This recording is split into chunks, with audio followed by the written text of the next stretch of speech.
Fatos sobre o comunismo que provavelmente você não sabia. As grandes purgas de Stalin. Em 1934, foi iniciado na União Soviética um movimento de repressão política, cujo objetivo era afastar da sociedade qualquer um que Stalin considerasse como inimigo do povo. Um termo amplo e subjetivo. Dessa forma, havia permissão para perseguir, acusar e condenar qualquer suspeito de dissidência ou de ser contra-revolucionário. A ideia do ditador com as grandes purgas, como ficou conhecido o movimento, era remover qualquer dissidência dentro do partido, assim como eliminar as influências de Vladimir Lenin e Leon Trotsky. Devido a uma crescente insatisfação popular, fruto da coletivização dos campos, Stalin passou a encarar antigos aliados como potenciais líderes de uma contra-revolução. Holodomor não é um mito anticomunista, é fato histórico.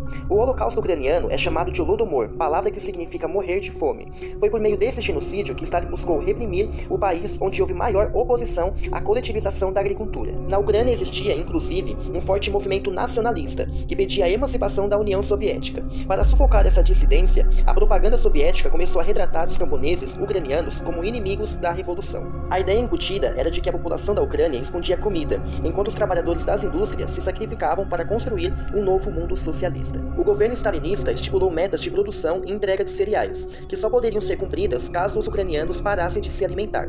O intuito era claro, acabar com o movimento nacionalista, matando os opositores por inanição. Para tal, o governo soviético confiscou toda a comida estocada, bem como outros alimentos, incluindo raízes, pequenos animais e grãos. Além disso, as pessoas foram proibidas de saírem de sua região para procurarem comida. Uma linha militar foi, inclusive, estabelecida ao redor da fronteira ucraniana para deter fugitivos. De 1929 a 1930, a exportação ucraniana de grãos saltou de 2,6 milhões de toneladas para 48,4 milhões de toneladas.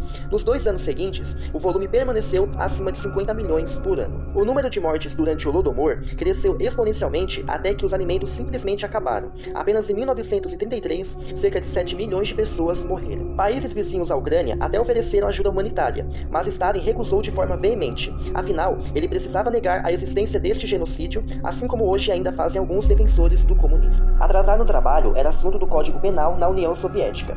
Stalin sabia que as pessoas não tinham incentivos para se empenhar na economia soviética. Portanto, para reverter essa situação, o partido optou por aplicar a força bruta como estímulo aos soviéticos. Aqueles que faltassem um único dia de trabalho ou chegassem mais de 20 minutos atrasados poderiam acabar na cadeia. A condenação por esses crimes eram penas de 6 meses de trabalhos forçados ou corte de 25% da remuneração. Entre 1940 e 1955, um terço da população adulta, cerca de 36 milhões de soviéticos, foram condenados por serem considerados indolentes. Aproximadamente 15 milhões foram presos e 250 mil fuzilados.